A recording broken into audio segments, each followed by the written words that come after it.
must be lights burning brighter somewhere.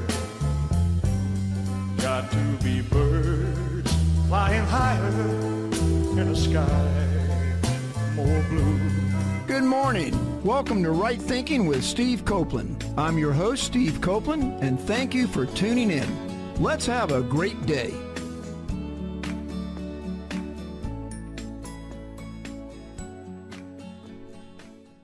Good morning, everybody. Glad to be with you.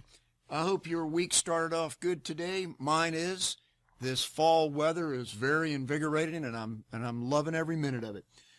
Last week, Richard Kay was our guest, and for those of you that have listened already, a rare thing happened.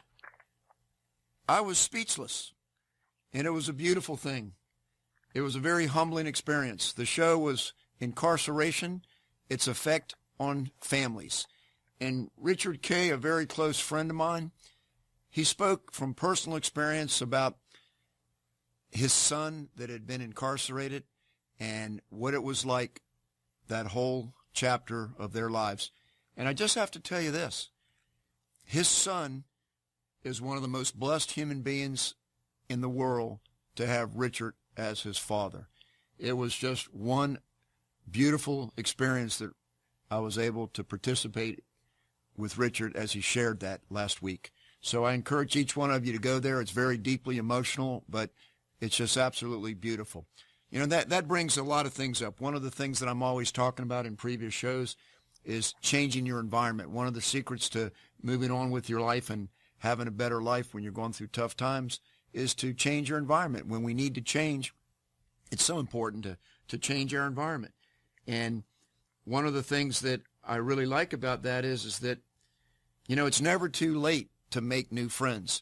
And so I just want to end my thank you to Richard for being on the show, my guest last week, and saying that it's wonderful that Richard is my friend and that I have him there in my life. And so it used to be an expression that people would say, you know, so what's that person all about? Well, Richard's about nothing but wonderful things, and I just thank you again. I'll stop on that because it is emotional what the show was about last week. You'll know what I mean when you go back and listen to it. Well, with that said, Right Thinking Foundation is making some wonderful strides forward with what we're doing to be out there and help other people move forward with their lives.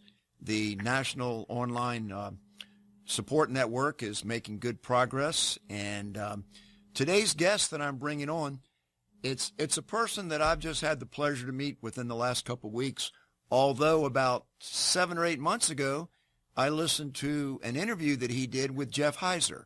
And so I want to thank Jeff for connecting me with today's guest. I got an email about a week or two back, and it said, Steve, I want you to meet Thomas McRae. Thomas, I want you to meet Steve. Why? Because y'all just need to know each other. And I'd like to tell you that is the beginning of a beautiful friendship that Thomas and I are starting, and it's just wonderful. And you listeners will know exactly what I mean as the show continues today. So I reached out to Thomas, and we had a couple conversations, and I went back and listened to the interview that he did on Talk Network Radio with Jeff Heiser back in, I think it was February or March, somewhere back then. And boy, what a wonderful thing. So I'm going to bring Thomas McRae on. The name of today's show that I've titled today's show is Keeping Your Dream Alive. By the end of the show, you'll know exactly what I mean. And so Thomas McRae is a writer, a poet. He's got a couple books. Most of his works are on poetry. And he's got a very, very interesting life, and I think he's going to be a great inspiration to all of us. And so with that said, Thomas, are you on the line with us? Yes, I am. How are you doing? Thomas, I'm doing great. I'm doing great. And one of the reasons I'm doing great is because you're my guest today. So what I really want to say to you, Thomas, is I've gotten deep into you the last couple of weeks. I listened to your show twice with Jeff. I've read your book that we're going to talk about, Pimp in the Pulpit. Very interesting title. I've been reading some of your poetry, but I've had very, very good conversations with you, and so I'm enjoying our relationship. How about you? Yes, honestly, I have been enjoying just getting to know you, and I really am honored and blessed just to have this opportunity to speak to you, and I want to take the time to acknowledge Jeff Heiser for introducing us. It really has been a blessing. Jeff's an amazing guy. And so, in the last couple of weeks, I don't know if you know this, but he sold Talk Network Radio to Chuck Christie in Norfolk, Virginia, and Jeff is going to go back out and do great things like he always did, mostly on the speaking circuit and touching a lot of lives in person. He really loves being connected with people live like that. And so opportunity came up, and I introduced Jeff to Chuck, and Chuck took over the station, and it's going to be beautiful for everybody. So, Thomas, what I want to say before we get deep into your poetry and pimping the pulpit and so forth, this show is dedicated to helping people that are going through hardship and those that want to be there to help them. So when you're on the show today as a guest, I did a lot of thinking about, so how's the message going to go today? What is it that I'm going to be able to help bring out that's going to help other people? Thomas, as you know, I go all over the country and I work with people that are incarcerated, returning citizens in prisons, and letting them know that there's a lot of people out there like me that are there to help you when you get out, to give you that support that you're going to need. And so I go around and I give them the invitation to connect with Right Thinking when you get out, and let Right Thinking help connect you with other people. The support network is all about helping returning citizens build their own personal support network and introduce them to local people that they can connect with to help them move forward, so that when they get out, they won't be alone and not know which direction to go, and then end up slipping back into some of their old haunts, so to speak, and not be able to move forward. In today's show, I have meditated on this for about the last week and a half, just trying to think, okay, I'm bringing you on. We're going to talk about your poetry. We're going to hear your message. But what is it specifically that I hope that we can achieve by having you as my guest today, other than to have everybody go out and buy your books and do that, because they need to support you. Your stuff is fantastic. And what I came up with was the title of the show, Keeping the Dream Alive. You are an example of a person who's gone through a life that's not so easy. There's a lot of pain in it that we're going to bring out, a lot of difficulty. But you have managed to find a way to keep yourself moving forward. And that's the message that we're going to give people today is how can we help people have a better life by knowing more about you and hearing your message. So that's my introduction today. So Thomas, you are a very, very hard-working person. And you're a writer and you work a full-time job. You live in Queens, New York. Is that right? Yes, Far Rockaway, Queens, New York. Rockaway. Is there Rockaway Park? Is that a big amusement park up there? Well, it used to be many years ago, but it was a really bad fire, so it kind of got eliminated. But there's talk that they're trying to bring it back, so we'll see what happens. Did you go there when you were a kid?